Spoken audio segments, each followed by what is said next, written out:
So welcome back to Not the BCFM Politics Show, for those that want to bypass the psycho in the corner, with Irish Republican Labour activist Martin Summers, and joining me live on the line from Hungary, from Budapest, George Szamuely from the Global Policy Institute. George, are you with us? I am. How are you, Tony? Fantastic. Great to hear from you, George. Could you just kick off with your immediate thoughts about Ukraine? Because for many of us, it was a genuine surprise. Well, it was a genuine surprise in the sense that we didn't get the timing right. Because I think in terms of Russian intent, I think, there were plenty of steps and clues as 2021 developed. Well, that's easy to say after the event, but did you predict it? No, I didn't, because I thought that... Well, I did think that Russia would take some kind of military action once they failed to get any serious response to those two draft security treaties that they presented on December the 17th, one for the United States, one for NATO. And the Russians had said that if you don't take these proposals seriously, we will take unilateral military action. Of a military technical kind. Now, Russians don't bluster. They don't throw threats around. So you have to take that seriously. You have to think that, well, they're going to do something. But, I mean, obviously, it does catch you by surprise because Putin, is generally a quite cautious person. And so you have to wonder, well, is he really going to take unilateral action? But he's somebody who does what he says. He said, we will take unilateral action if you don't take our proposal seriously. And the Russian frustration was growing and growing. Now, in the immediate context, when they kept denying, the Americans saying, you're about to invade, and the Americans said, no, and the Russians said, no, we're not going to do anything of the sort. I did tend to think, oh yeah, this is typical, Washington BS. But in this case, Washington, right? But I mean, there's nothing surprising about countries denying that they're about to invade. I mean, it's like you're not going to telegraph ahead of time when you're going to undertake military action. So, but they did say we will take unilateral military action. It's just that the timing of it we all got wrong. So just on a sort of a general thing on Ukraine, do you think this was a bit like Afghanistan, where the United States lured the Soviet Union into there at the end of the 1970s, beginning of the 1980s? Were they lured into Ukraine? Well, they were lured into Ukraine because there was really very little that they could do about it. I mean, what the Americans had done to Ukraine by turning it into a kind of armed encampment, a kind of armed anti-Russia state, Russia couldn't just let that go. They couldn't just simply leave it as is, because I think the Russians, like the Americans, accept Zbigniew Brzezinski's dictum, which is Russia with Ukraine is a great power. Russia without Ukraine is not a great power. He said this in 1997, and of course, the idea that Brzezinski was expounding there was that, we should take Ukraine away and out of Russia's orbit, and that this has to be, priority for U.S. foreign policy, and as it has been since the 1990s. So it's been a long-standing U.S. policy, essentially, to turn Ukraine against Russia. What happened was that the Biden administration really put this into overdrive, and it became increasingly clear as the last year went on, particularly when Defense Secretary Lloyd Austin, he went to Ukraine and he said the road to NATO the door to NATO is open. And then, if you remember, Zelensky came to Washington in November, and then the United States and Ukraine signed that big document, the U.S.-Ukraine Strategic Partnership, promising NATO membership to Ukraine, and I think that what was going to happen this year, there probably would have been some kind of an offensive in the Donbass along the lines of Croatia's Operation Storm in August of 1995, which drove out the Serbs from Croatia. I think something like that was in the works. And then in June, the United States would have presented NATO with a fait accompli and say, hey, we're bringing Ukraine into NATO. And no one in NATO would have protested. I mean, Merkel, who might have protested, she's gone. Scholz is a very nondescript character. And the Americans would have been able to get this through. And then Russia's position would be very, very tricky, because if they tried this sort of thing after Ukraine was in NATO, then they really would be risking a world war. So I think that's why the window for Putin was closing quite quickly. Fascinating. Well, let's just charge into one of the massive issues. I mean, there are all sorts to talk about, but for me, I don't know about you, George, the bioweapons labs seems to be one of the biggest stories. There was even in Britain last week an enormous attempt by the media and by the government to say, well, actually, this whole thing about bioweapons is really a silly story just put about by the Russians, and the real danger is that there may be a Russian chemical weapons attack in Ukraine. Anyway, I mean, there's various angles we can look at here, but one of the articles I'd like to share on our show page later tonight at thisweek.org.uk is the headline anyway is bioweapons research is banned by an international treaty, but nobody is checking for violations, by Gary Szamuely. This is Brandeis Now, that's Brandeis Now. I believe it's one of the universities in the US that puts this out. Brandeis, yeah. Yeah. Scientists are making dramatic progress with techniques for gene splicing, modifying genetic makeup of organisms. This work includes bioengineering pathogens for medical research, techniques that can also be used to create deadly biological weapons.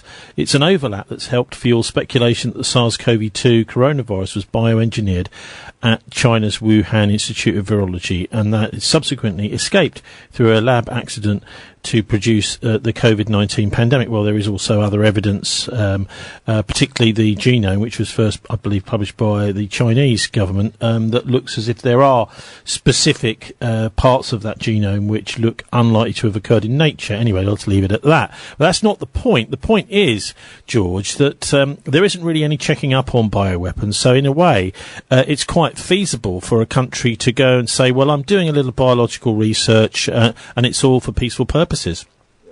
No, that's exactly right. Because the Biological Weapons Convention, yes, it prohibits the manufacture of biological weapons.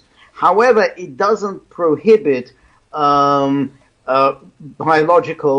research that is defensive in purpose. So in other words, if you're engaged in researching in pathogens, you can say that you're doing it for defensive purposes because, you're worried about future threats from epidemics. So therefore, you're actually creating deadly pathogens, and you're making them even worse, more deadly, and more susceptible for humans than would otherwise be the case. I mean, and I think gain-of-function research, which is obviously what the United States has been funding over the years, is that. And they say, well, we're not engaged in creating biological weapons. We are engaged in developing vaccines just in case something deadly might come along in years to come, or somebody else might use a biological weapons against us. Yeah, but the trouble is, George, the trouble is that you've got to create that nasty bioweapon in order to test this vaccine. That's it. That's exactly it. So what they do is they create these pathogens, and these biolabs, without question, had these very dangerous pathogens. And once you have these pathogens, it isn't very hard to turn them into weapons. I mean, all you need is a delivery system. That's not hard. So, I mean, if you think of the anthrax attack of 2001, just after the 9/11 terrorist attacks, that anthrax came from a U.S. Army base. So what were they doing with this anthrax? Well, again, they said, well, we were just simply trying to develop a vaccine against anthrax. So they always rationalize it that way. But then the question is, why do they have these labs in Ukraine or in Georgia? I mean, these are poor countries. They don't have anything like the infrastructure that you would need to make sure that these labs were super safe and the security was absolutely airtight. So this is clearly a very dangerous enterprise, and you have to suspect that why are they in Ukraine, why are they in Georgia, two countries that have problematic relations with Russia. You have to think, that this was always the plan, to have a kind of plausible deniability. Well, we're just doing research and trying to develop vaccines, but believe in a rather more sinister goal altogether. There certainly might. This week, the brilliant US journalist who was based in Brazil anyway, Glenn Greenwald, did take a look at that. So let's have a listen to what Glenn Greenwald had to say about this in his System Update podcast this week about the Kiev Biolabs. Now, just to conclude, I want you to listen to this minute excerpt from a TED Talk by Andrew Weber, former Assistant Secretary of Defense for Nuclear, Chemical, and Biological Defense Programs in October 2017, who described what he said were his years-long work at getting under control all of the different biological and chemical weapons in former Soviet republics, including Kazakhstan and Ukraine and other former Soviet republics. And in this clip, he describes the anthrax programs that were in Ukraine. And again, he's saying we did something heroic. We worked with the Soviet republics to get them under control. But he's also acknowledging, at least as of 2017, the existence of active anthrax programs in Ukraine. Listen to what he says. The threat. Here I am in Kiev, Ukraine, with a brand new junior senator from Illinois. It's at a public health laboratory, and he looks concerned, and it's because from this kitchen-like refrigerator behind me, the director of the health lab handed me this tray with vials of Bacillus anthracis. That's the bacteria that causes anthrax. And we mapped many facilities like this throughout the Soviet Union. We were concerned that groups like Al-Qaeda and later ISIS could get their hands on these seed materials, starter cultures, to develop biological weapons for terrorist attacks. And we had a big program to consolidate and secure these dangerous pathogen collections, some of which had been left over from the Soviet biological weapons program. Now, again, his point is the same as the State Department's. We do work with biological weapons programs in former Soviet republics like Ukraine, but our only goal when doing so is to secure them, shut them down, take them out of there. And we succeeded. But again, that leads to the question, which has not been answered, about why it is that Victoria Nuland says that these biological weapons, these biological research facilities are so dangerous that she's worried deeply that they would fall into Russian hands, and we're working to secure them. What would be in those labs in 2022 in Ukraine, right on the other side of the Russian border, that would be so dangerous that you would be worried about that? Well, that's Glenn Greenwald speaking earlier this week on his System Update podcast about these Ukrainian biolabs. It doesn't really quite add up, the different stories, do they, George? No, they really don't.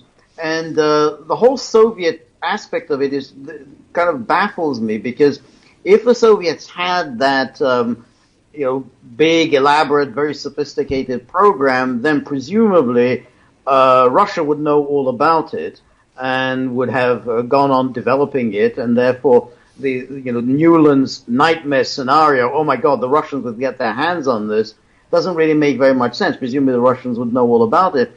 And in any case, if the goal was to destroy this, then why wasn't it destroyed? It's 30 years now since the Soviet Union ceased to exist.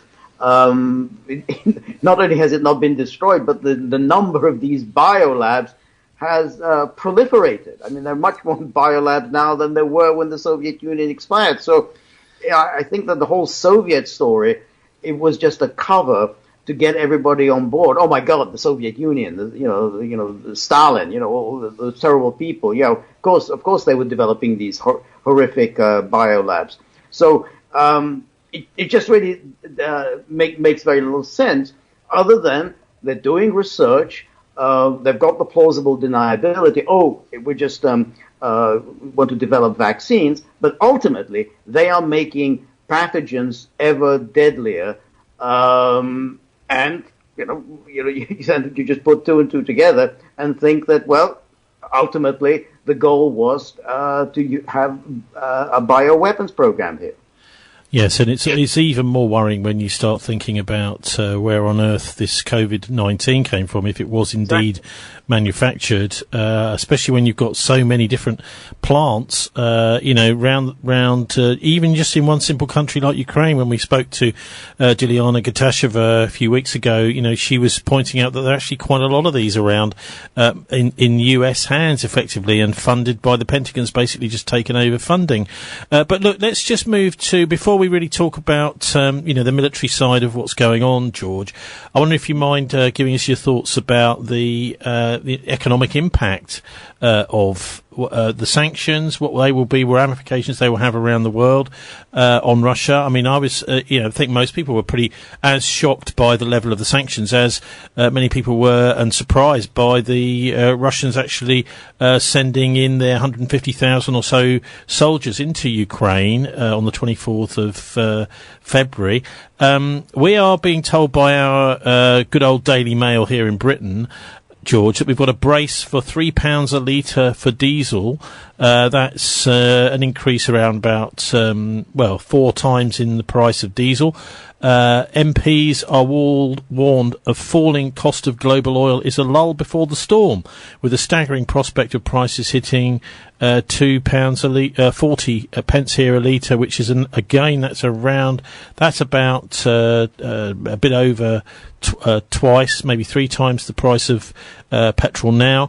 Is all a definite possibility. This is all going to have a massive knock-on effect on the Western economy, it seems, potentially even more than the sanctions are on Russia. But I suppose there is another ingredient in this. Sorry, it's such a long question, but there's another ingredient here, George, and that is that it may be that the power of the oil cartels, well, they're just profiteering on these news stories. Right. I think that is definitely one aspect of it. But I do think that, what the West has done now is really sabotaged itself. It really has, hurt its own economy. Remember, this economy was just beginning to recover after the 2-year COVID hiatus.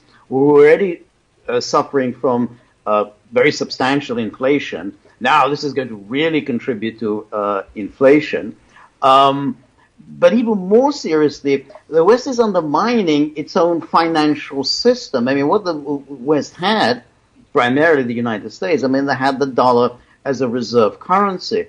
And now they have shown that if you hold dollars, you're basically are very vulnerable. Your dollar holdings can be seized at any time, which would mean that other countries are going to feel, well, why would I want to hold dollars if the United States can seize my dollar reserves at any particular time? And then, of course, the next question will be, well, why should we buy treasuries?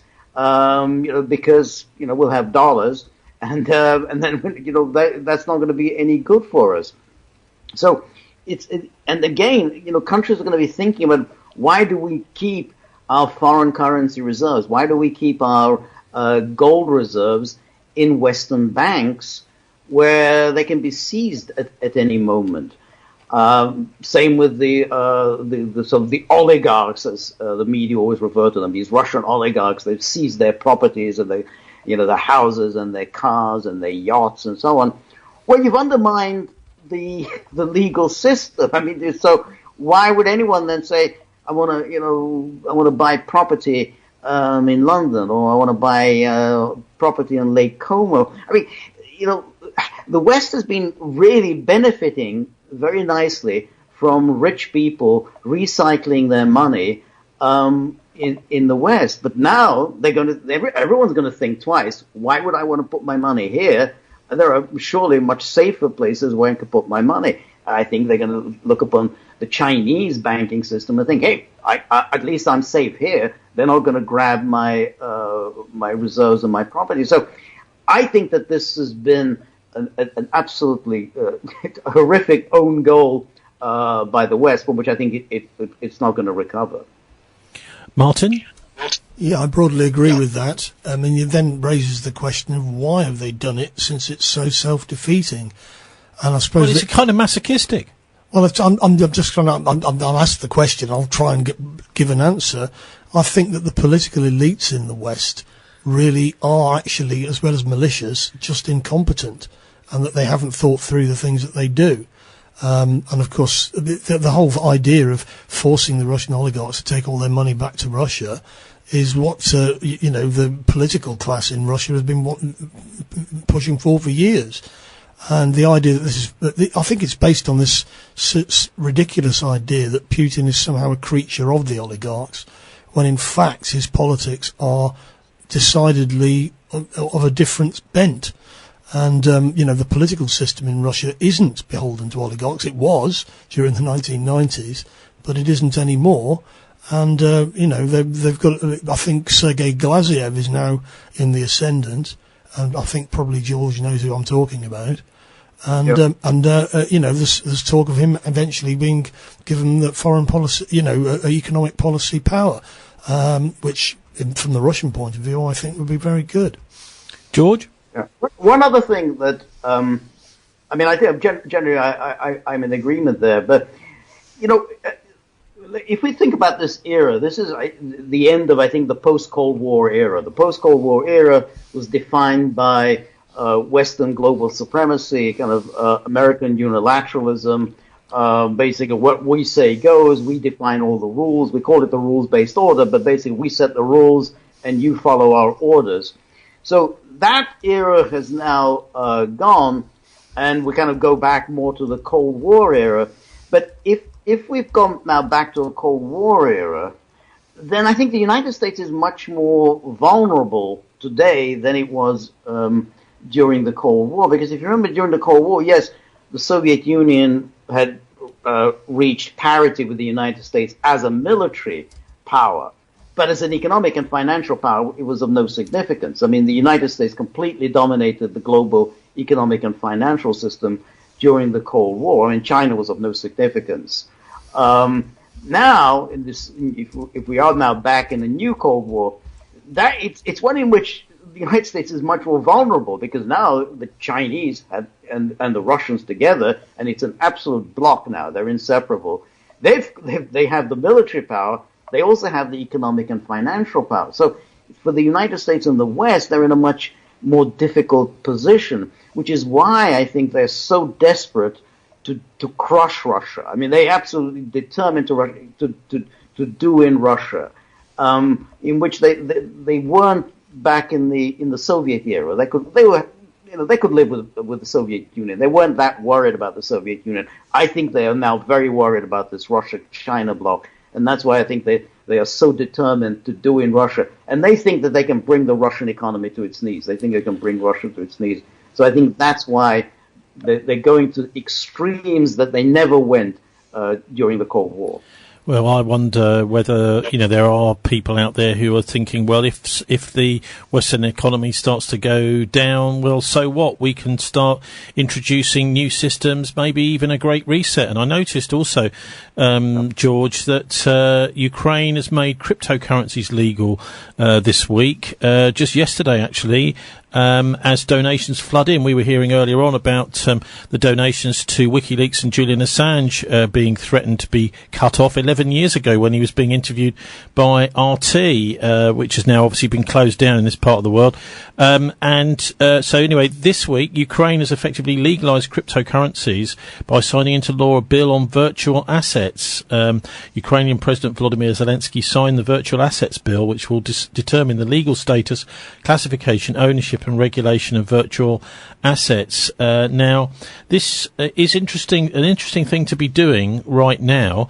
Various other commentators pointing out that this is a deal with the IMF, others saying also that there's going to be an introduction of a universal basic income in Ukraine as part of this. This is UBI. It's also called, and possibly even a social credit application to the IMF. Now, quite what that is, that's the SGT report, which I don't think is that reliable. But anyway, what do you make of this? It's almost as if, well, we're having all sorts of problems in our country. So Zelensky is saying, well, look, let's go up to the next level and have a different kind of economy where people aren't so dependent on cash. Yeah, I don't know. I'm kind of speculating because UBI has been talked about a lot in the West. For the corporations, UBI is a pretty good idea because it basically means that you can throw people out of work just basically ship your jobs overseas. And you don't have to worry about too much because there's something called UBI. So you thought, oh, well, okay, you don't have a job, but at least you still have a basic income. And so it means that there isn't any kind of a sense among corporations or even among governments that they have to maintain jobs at home and to deal something with corporations because, well, people are still getting some kind of an income. So I somehow think that, UBI is really part of a kind of this globalist system whereby essentially, corporations can happily ship their jobs overseas and sure with mass unemployment, but we've got UBI, so nothing to worry about. Martin? Yeah, well, I think UBI could be, there's a sort of radical version of it and there's a corporatist version of it. Basic social security for people, you could provide that, for example, by a job guarantee rather than UBI. But I'm very suspicious of people pushing UBI who are corporate, the corporatocracy. But that doesn't mean that in other circumstances it might be a useful tool. Isn't the idea to create such chaos in the economy with so much mass unemployment that people welcome this then with open arms, Martin? But actually it's a system to potentially just ship their jobs abroad anyway. Well, it's not the UBI that's shipping the jobs abroad. That's to do with the bailing out of banks, the creation of a pyramid Ponzi scheme financial system, and of course the military-industrial complex trying to, basically control basic resources like oil and so on. I think it's a bit of a Zelensky has gotten hardly any power left. I mean, the war is going very badly for the Ukrainians, and discussing whether they're going to have UBI or not is not really top of the list of things to worry about, is it? Yeah, I agree there. Yeah. It is. But okay. So, what do you make then of the future, the economic future for the West, George? Just gazing into your crystal ball in a couple of years' time, where are we going to be with in relation to China and Russia? Well, I tend to think that it really doesn't look very good for the West. I think the China-Russia alliance is very strong, and the de-dollarization of the world economy is going apace. I mean, obviously, it's been in the news about the Saudis are going to move towards the yuan, maybe for their oil sales. Well, that's another reason why Boris Johnson may have been out there trying to twist their arm. No. We don't want you using Chinese currency to trade oil. Right, that's right. And now, we've got India. India is talking about kind of a ruble, setting up a rupee exchange. That's India and China. They're the two economic giants of the future. So, I think that it really is the economic and financial power is going to head towards the east. And the Russians are in very good shape because, you have all this nonsense in the media about, the Russian economy, it's the size of Spain's, it's smaller than Italy's and such nonsense. But the point is, Russia produces things that people badly need. It doesn't matter, the world can do without Spain. I mean, Spain's a nice country, but basically the world can do without Spain. The world can't do without Russia because Russia is, the biggest wheat producer in the world. It's one of the biggest oil and gas producers in the world. Big gold producer in the world. It's a big producer of rare metals in the world, uranium. These are important things to have. And so, therefore, people are going to have to trade with Russia. And so the West would say, we're not going to do that. We're not going to buy this and this and this from you. Okay, so somebody else is going to do it. You're only hurting yourself. You're not really hurting Russia. I think what's happening is that, Europe in particular is going to become increasingly irrelevant to the world. The United States might still be significant, but Europe, the European Union, I think would just grow to total irrelevance. I mean, I don't, it's hard to see, particularly the European Union, hard to see what on earth it actually does in the world. I mean, what exactly is the purpose of it?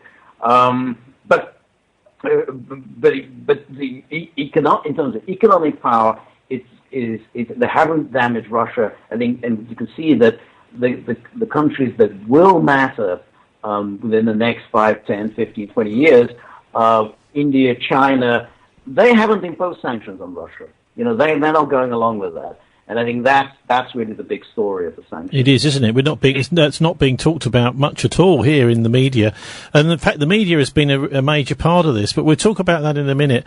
But I mean, I wonder whether the Russian invasion of Ukraine and the massive overreaction by the West to it, doing everything they can except military, although of course they're pouring in quite a lot of military help into Ukraine, may be almost like one of the final nails in the coffin for the West. And in fact, although Ukraine itself may have been a trap by the West, the reaction to it has also been a disaster for the West as well.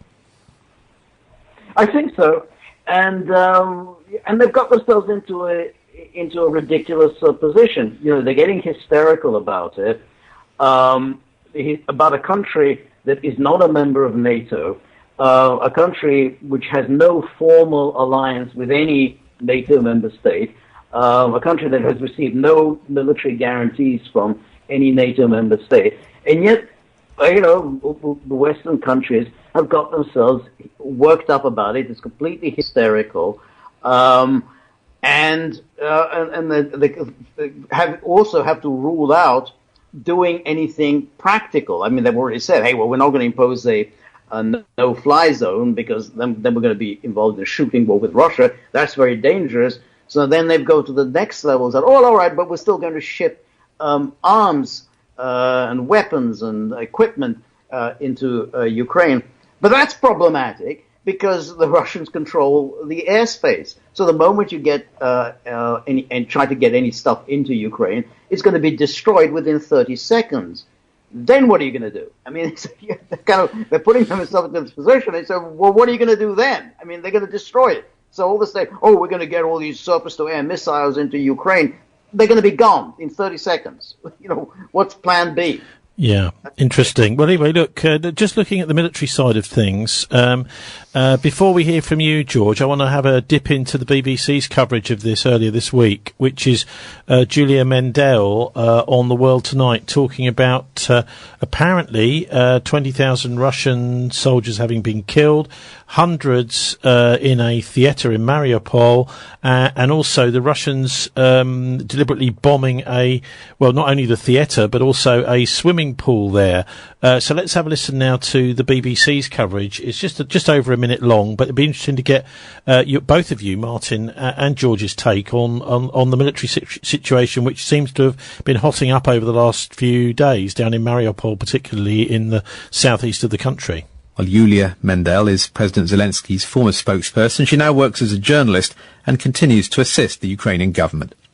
What is going on right now in Mariupol is the worst that people can do to other people. It's not enough any words to explain how heartbreaking and awful the situation is there. I've heard from one of the advisors to the mayor of Mariupol that there were over 20,000 people who died already during bombing and shelling from Russians.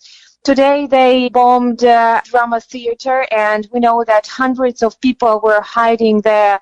We have no idea how many casualties are there. But in fact, after that, the Russian military carried out an airstrike on just a swimming pool where a lot of kids could be, because there were classes, etc. It's not clear the number of victims and casualties right now. This is one of the hottest places of Russia's aggression right now. There is a humanitarian disaster there. People simply do not have any food, any water, and we hope really that negotiations that are taking place can allow the Ukrainian authorities to get at least people from Mariupol and to provide them some relief. So that's a former spokesperson for Zelensky, or an advisor to, Julia Mendel there, speaking on the BBC about the situation in Mariupol, George. Well, that's right. Now, this is all kind of propaganda that's being put about from the Ukraine government, which is also being parroted by the United States. These numbers are ridiculous, because if you say, let's say, the number I've heard, that somehow 11,000 Russian soldiers are dead, then you'd have to say there's something like 35,000 must be wounded. So then you have to say there's something like 46,000 Russians. So let's say how many Russians invaded Ukraine? That would be about maybe 110,000. So you have to say that means a half of the Russian armed forces that entered Ukraine are now out of commission. It makes no sense. Now, the Office of the High Commissioner for Refugees, the OHCR, says that something like 780 civilians have been killed since February the 24th. That's 780. That's a far cry from these wild numbers that are being put about by the Kiev government. Yeah, so that was roughly 30 times what we believe the actual figure is that she was giving there. Right, exactly. But the media count on the fact that most people are innumerate. They don't understand numbers, and they don't understand how big a number 10,000 actually is. So you say that, and they have no idea, just, that is a huge number. But this is often done by the United States, by the United Kingdom, that already had the story, the narrative, absolutely determined on day one. Day one, they said, this is completely failed. Russia has failed. Russia has lost. Because apparently everything was supposed to fall within 24 hours, and once it didn't fall within 24 hours, then Russia has lost.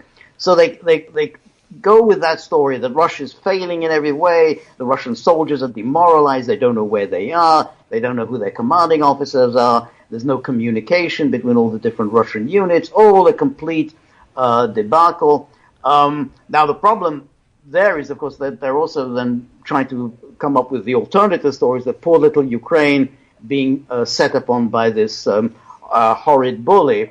And so in order to get these two stories straight, they say, if only we could get more and more weapons in there, then Ukraine could win this war, which, again, is completely nonsensical. I mean, you're not going to win the war by having more of these Javelin missiles. But the point is that they needed that narrative. And I remember, back in the 1990s during the war in Bosnia and Herzegovina, when these wild, ridiculous, exaggerated numbers were being thrown around, so that within 1 year they claimed something like 350,000 Bosnian Muslims had been killed. That was already by 1993 that these claims were being made. Ludicrous. I mean, you have to say 10% of the population of Bosnia of the Bosnian Muslim population was already dead. I mean, it's ludicrous. But it was something that the United States wanted to get out. And of course, the Bosnian Muslims, whose strategy was very similar to Zelensky's, which is, exaggerate the horror in order to guilt trip the rest of the world into coming in to fight on your behalf. It's the same strategy, and it goes together with the same public relations exercise. Oh my God, this is genocide. You must come and save us. Well, there's one problem with that strategy, George, and that is that the other side may have their media too.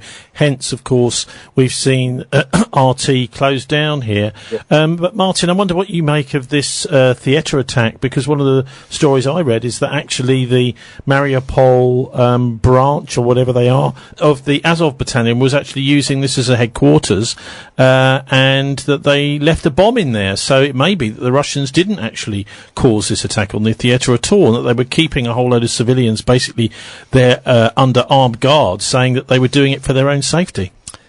Well, I mean, first point to make is that this woman who's formerly Zelensky spokesperson is just coming out with a cock and bull story.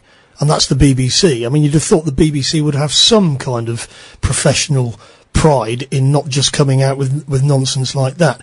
Let's come down to the nitty-gritty detail of this theatre story. The Mariupol voted to secede from the Ukraine in 2014. It's part of the republics which voted overwhelmingly in both cases, 70, 80 and 90%, to leave Ukraine. They were then attacked by the Ukrainian armed forces. Up to 14,000 people were killed, many of them civilians, and more than 2/3 of the breakaway republics were then put under the occupation of the Ukrainian armed forces. Mariupol, being a Russian-speaking city, has been put under the control of the Azov battalion, who are a right-wing paramilitary formation which have been integrated into the National Guard in Ukraine, and also, incidentally, trained by British trainers. And they are completely surrounded by the Russian army. They've been trying to prevent people leaving the city.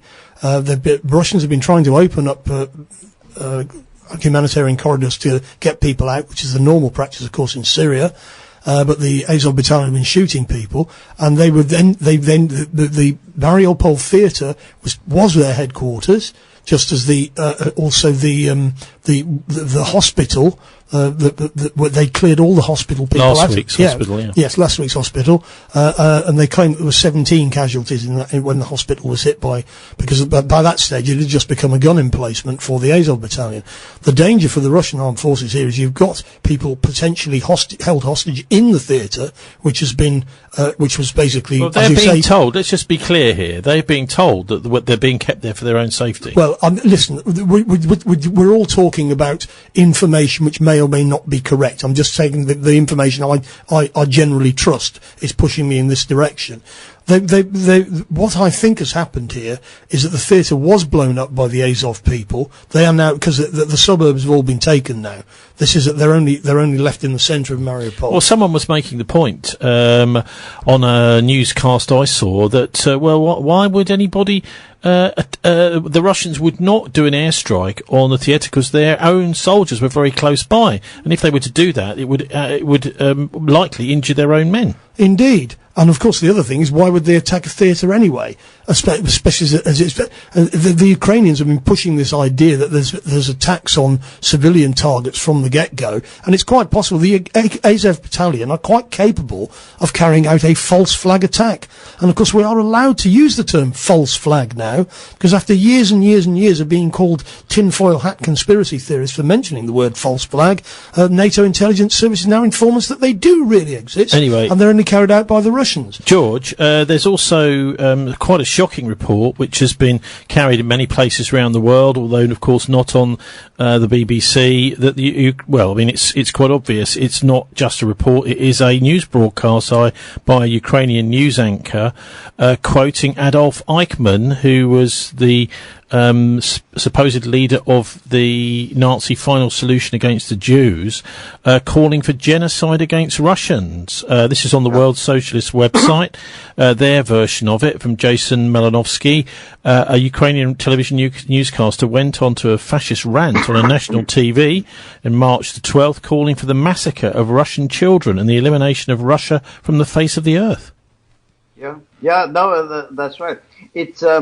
It is a fact that this post-Maidan Ukraine, and it actually goes back even before that, the post-Orange Revolution Ukraine, there's been a very powerful influence of Nazis, open admirers of Hitler.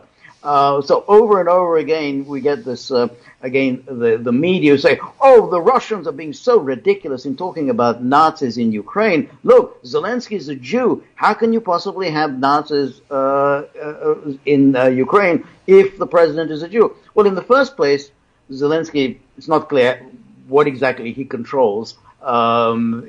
Because he obviously isn't really in control of that much. We've seen footage of what happened when he was actually threatened by these Azov battalion types. So they weren't openly showed contempt for him, that they weren't going to listen to him.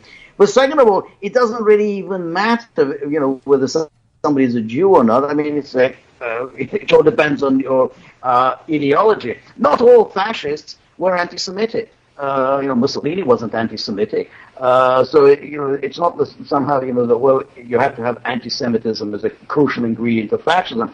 The people who are influential now in Ukraine, maybe, the Jews isn't important in their ideological worldview. Absolute homicidal loathing for Russians, however, is an essential ingredient of their worldview, and so they are indistinguishable from the fascists. It's unfortunate that for many in the West, they really don't care very much about the life and death of Russians. They just don't really, it's like, when they look upon the Second World War, the fact that the Russians lost that many lives, it plays no role in contemporary Western culture. I mean, when you tell them that 27 million lost their lives, hardly anyone pays any attention to that. Amazing. On the contrary, they put out much more fashionable story that, Stalin and Hitler jointly triggered World War II.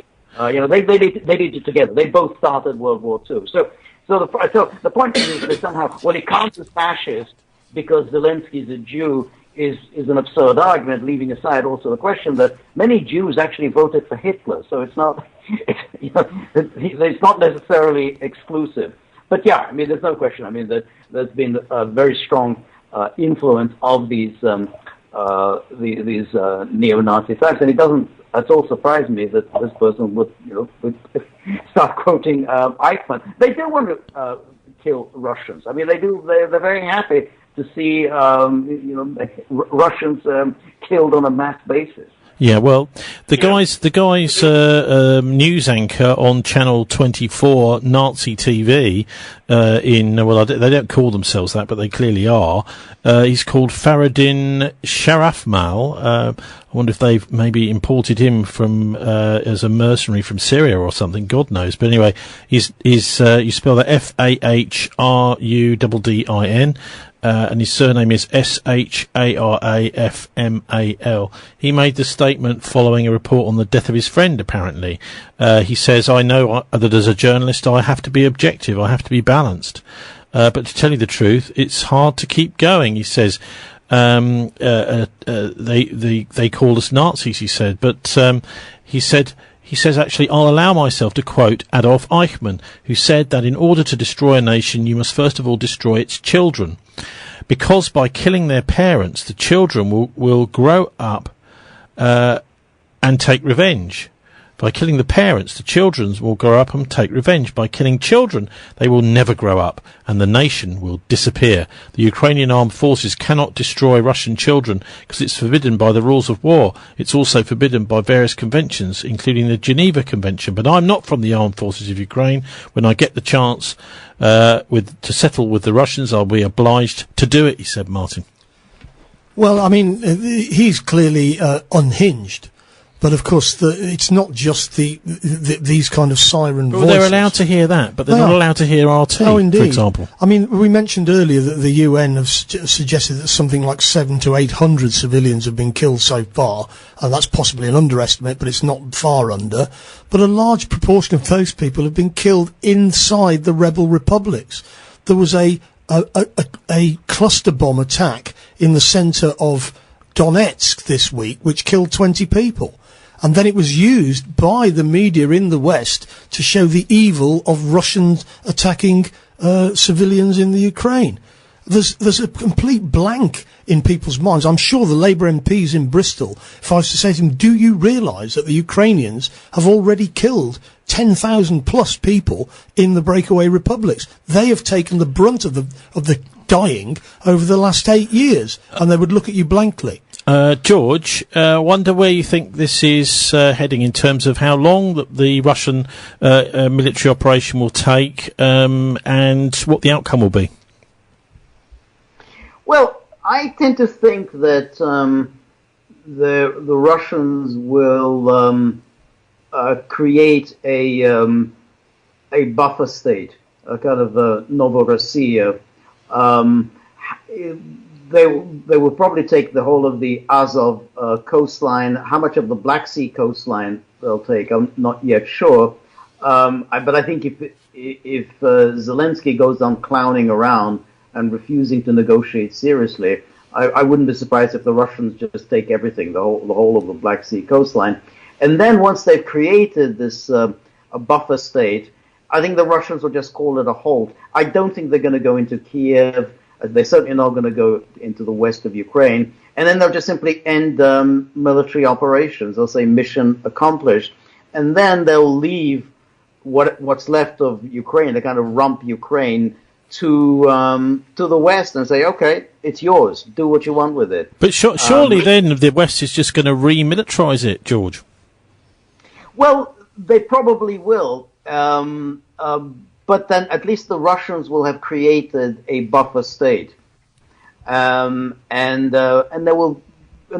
this Ukraine. I mean, what the West wanted was a valuable piece of real estate. They wanted the Ukraine before February 2014, when it had the Azov coast, the Black Sea coast, Crimea, all of it. If the West could get all of that into NATO, then that would be a big coup for the West. But a rump Ukraine, I mean, that's just simply going to be a pain in the neck, particularly if, I think it's quite likely, the Russians pursue their strategy from Syria, and they're going to just ship out all these neo-Nazi types who don't want to fight to the bitter end. They're just going to ship them out into the West and just dump them there and say, okay, you want all these neo-Nazis, you've got them. Now deal with them. You know, we've got a buffer state. It's not, the Russians won't have achieved everything they wanted when they started this operation, but they will have achieved, quite a bit.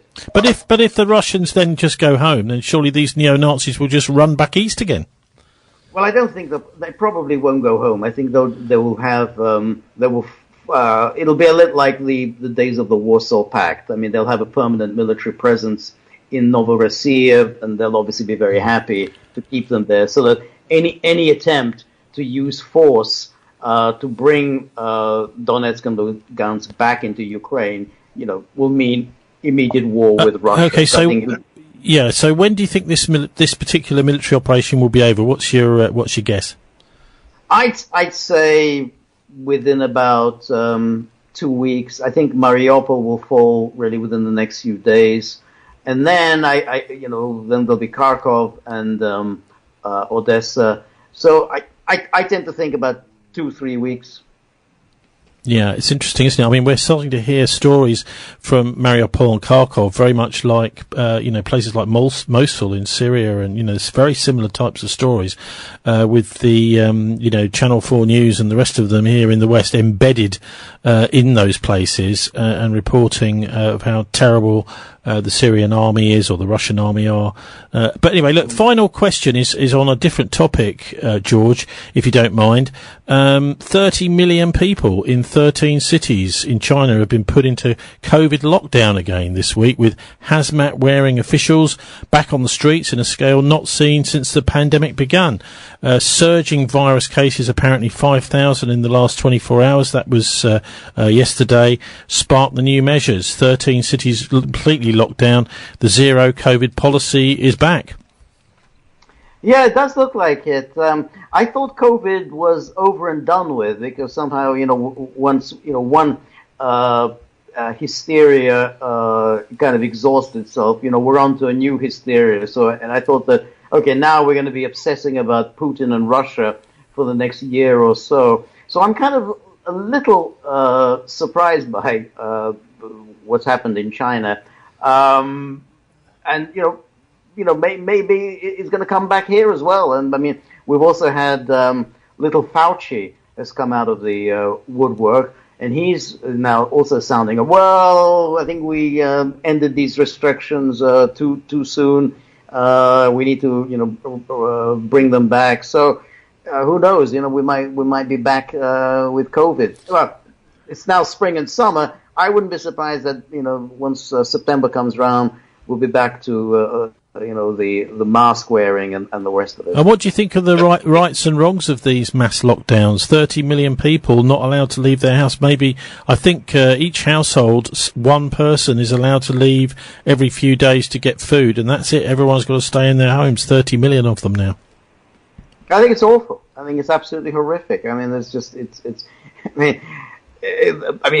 it's China. Okay, we know China is not exactly an exemplar of personal freedom and democratic accountability. The unfortunate thing is that the Western countries have started to resemble China. So we've had all this in the West. Governments issuing these diktats, severely restricting personal freedom for months and months and months, but really without any proper democratic accountability, without any proper debate, without any proper legislation. Just governments simply sign a piece of paper and suddenly you can't do anything. So it's like we've come to be like China. I think it's just absolutely appalling and really quite stunning the extent to which people accepted it without too much question over something that I really don't think, maybe people disagree with me. This is no bubonic plague. And it was clear from the beginning, from early 2020, this is no bubonic plague. I mean, it's nasty, but it's still just a case of, a nasty flu. And, but it created the moral panic. And when there's panic, people do, let themselves be creatures manipulated by governments. Well, that's right. And also, one of the little phrases I remember from right at the very start of all of this, a couple of years ago, is that fear is the devil's most powerful weapon. Anyway, Martin, I'll give you the final word on this, George, but it'd be interesting to see what you make of this, Martin. I mean, you've championed the cause of zero COVID in places like China, and now we've got another 30 million people in 13 cities on a massive, it's a very, very strict lockdown. Yeah, and if they test and trace the people who've been infected, it'll only last for about 2 weeks. And 30 million in China is less than 0.1% of the population. What's actually interesting about this with the biolabs in the Ukraine is that the Chinese foreign ministry waded in and said, well, you've got evidence that there are 300 of these labs, many of them very close to China. And also, of course, in Ukraine and Georgia, there were plenty of these biolabs which were exposed by Diesen in 2018. Now, what it may be is that COVID itself is a biological weapon designed to destroy economies. And that may be one of the reasons why the Russian Stavka, the general staff, persuaded Putin that the time to strike was now, because the war actually started on 9/11 and it carried on in what we've seen in China, and the Russians are now taking steps to deal with the adversary which they've quite correctly seen as a threat to humanity. George? Yeah, I think that's I think that's right. I think that the campaign against Russia, there's obviously been this massive propaganda campaign which has been going on for many years. And, we've had wave after wave of the sanctions. Whether it was Magnitsky, whether it was the Skripals, when it was Navalny, interference in elections, interference in the Brexit referendum. There's, if it's Tuesday, it's time for sanctions against Russia, and this campaign against Russia has gone together with a clear campaign by NATO, which means the United States, because NATO is just simply a rubber stamp for the United States, to encircle Russia and to diminish it as any kind of a power in the world. I mean, this is what it's been about. It wasn't just Ukraine and Georgia. NATO had every intention of just moving through Central Asia and then into the Far East. So it's going to be to eliminate Russia and, of course, eventually to eliminate the threat of China. So this, was what they were doing in Ukraine was kind of part and parcel of that, and as I said earlier, I think Russia's window of opportunity was narrowing very rapidly, because once Ukraine was brought into NATO, it was going to be very difficult for Russia to do anything about it. And the Biden administration knew this, and they were pushing for this very hard. And I think, Russia really had very little choice. And I think the Biolabs going together with Zelensky's very strange comments in Munich about, maybe getting nuclear weapons, show that, there were really very, very sinister plots afoot. Yeah, finally, I know I said finally, but the real finally is, what about connections with Syria? Because we're seeing some of the same sort of tactics the Russians are using. I wonder whether you think that the European theatre of war has got links to what's been going on in the Middle East, George. Yeah, no, I think so. I mean, I think that the Russians are obviously using the same strategy in Ukraine, particularly this with these Azov battalion types are using exactly the tactics that ISIS used there, which is you embed yourself within the civilian population, which makes it very difficult to get you out, because anytime you try to get them out, you're going to kill a lot of civilians. And so, which is why this thing has dragged on for as long as it has, because I think the Russians have tried to minimize civilian casualties. But, and I think the connection with Syria is quite interesting when Putin said, well, if people from Syria want to come over and help us in Ukraine, they're welcome to do so. We're not, they're not mercenaries. We're not going to pay you, but if you want to volunteer to help us, you're very welcome. I think that's going to cause a lot of problems in Europe, which still has nightmares about what happened in 2015.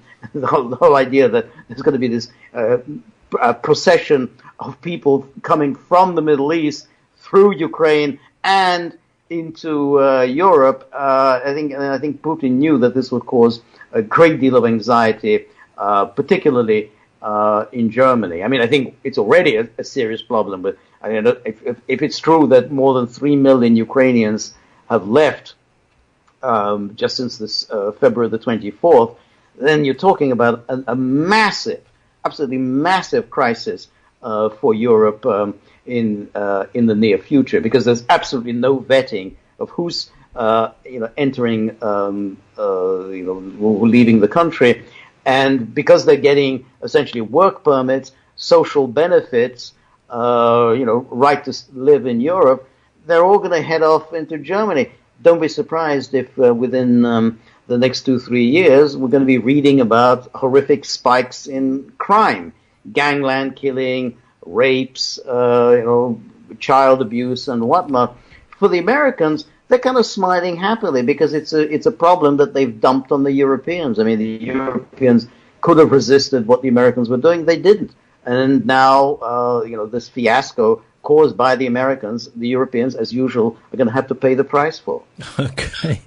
Well, I'm missing you on RT, George, but where can people follow you online if they want to do that? I mean, obviously, we can actually watch RT. We can actually watch RT on Odyssey live if you want to in the evenings. They're still doing, they resumed doing bulletins there now, so you can pick them up at, I think it's sort of 10, 11, 12 in the evenings. But whereabouts can we follow your work online, George? Well, there's also, I do a podcast on locals. It's a platform. It's called thegaggle.locals.com.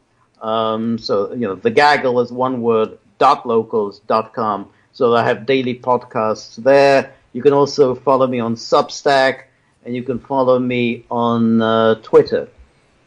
Okay, George Szamuely, thanks very much for joining us. And we're going to have a listen now to someone who was amazing, a woman called, a journalist in the United States called Lara Logan, who popped up on one of those kind of morning shows in the United States or on their TV.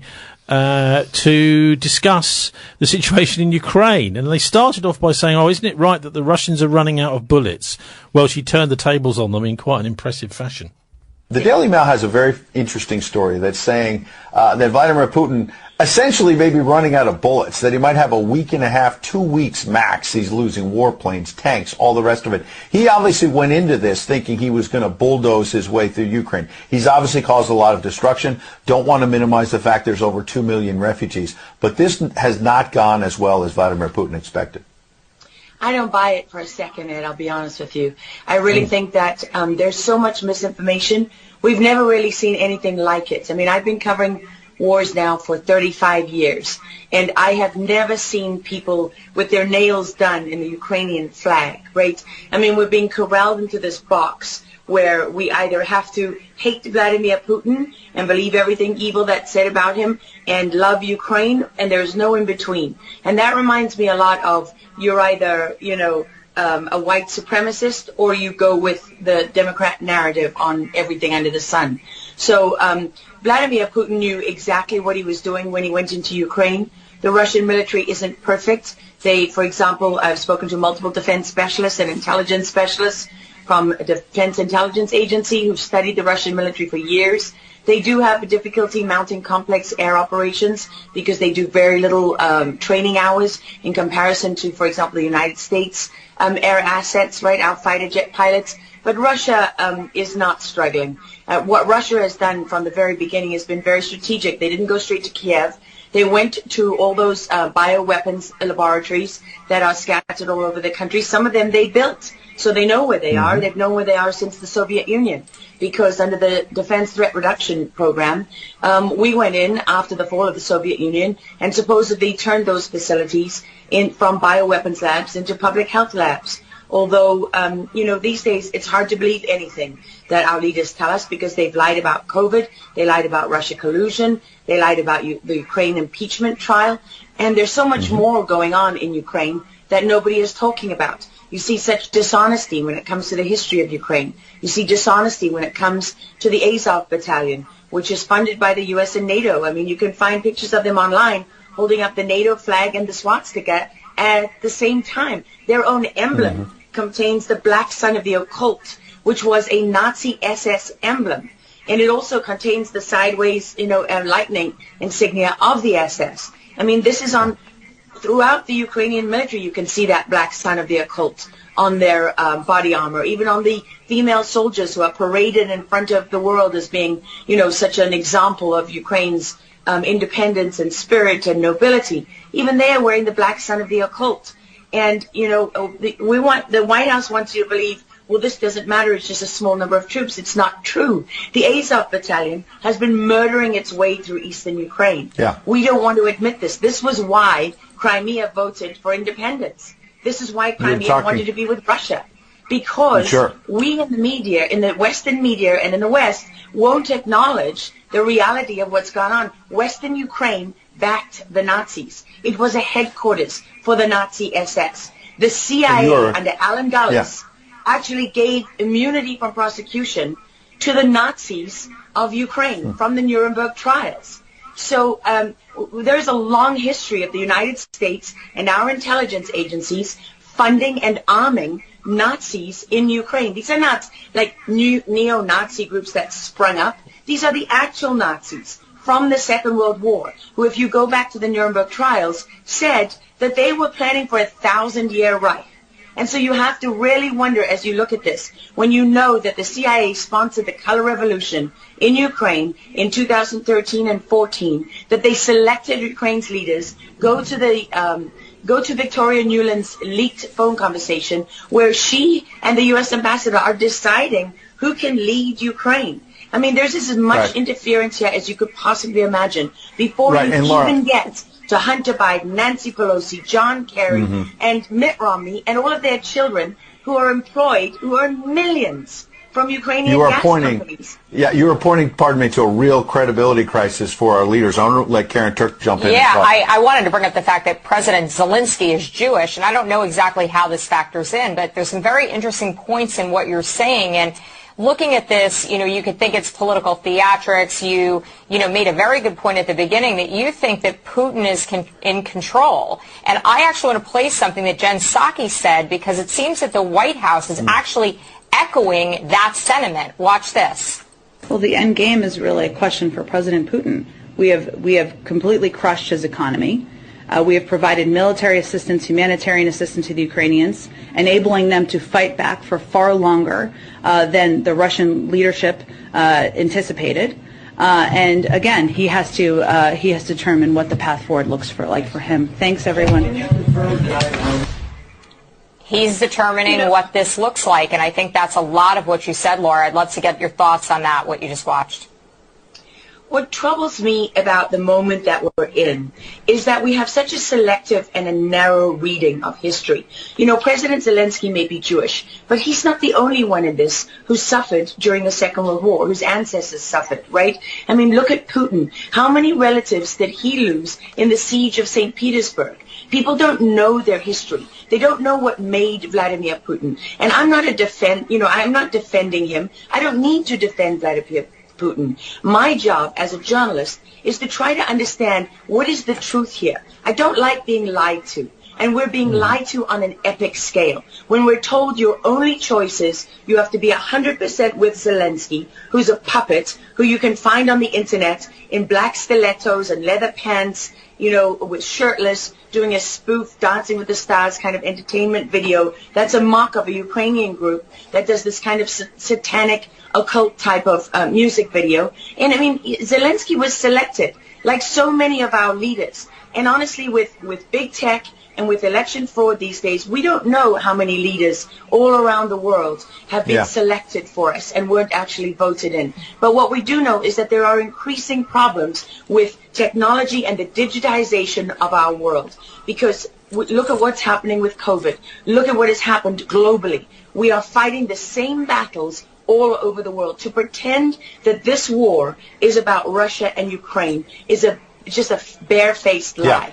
If Putin has been warning for 15 years that he is not going to stand by while the globalists take over the world, build bioweapons facilities and whatever else they're doing in Ukraine, Ukrainian oligarchs. Ukraine has been a center of money laundering for, many of the leaders in this country. For how long? Billions of US dollars have been laundered through Ukraine, and we say nothing about it. These are our tax dollars. I mean, before the impeachment trial, had you ever heard of anyone in the United States, us bringing in foreign governments to the White House for anti-corruption training?